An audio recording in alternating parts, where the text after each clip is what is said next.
Sabi ko, Mr. President, ang advice ko sa'yo, tumakbo ka muna ng mayor. Kailangan mo ang Davao. Kita mo na you're leading that. Kasi yung Nograles, sinisira siya ng mga Nograles mga walang utang na loob Pagkatapos niyang bigyan ng posisyon, pagkatapos niya ginantihan ng ginagawa sa kanyang paglapastangan nung nabubuhay pa yung ama.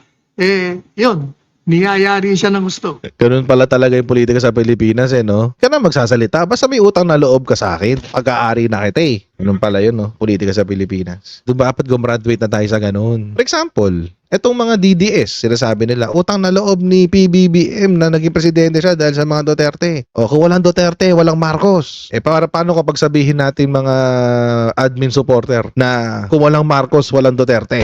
Kung hindi pinondohan yung kampanya ni Digonggong noong 2016, walang Duterte ngayon. Yan lang kasimple yun, guys.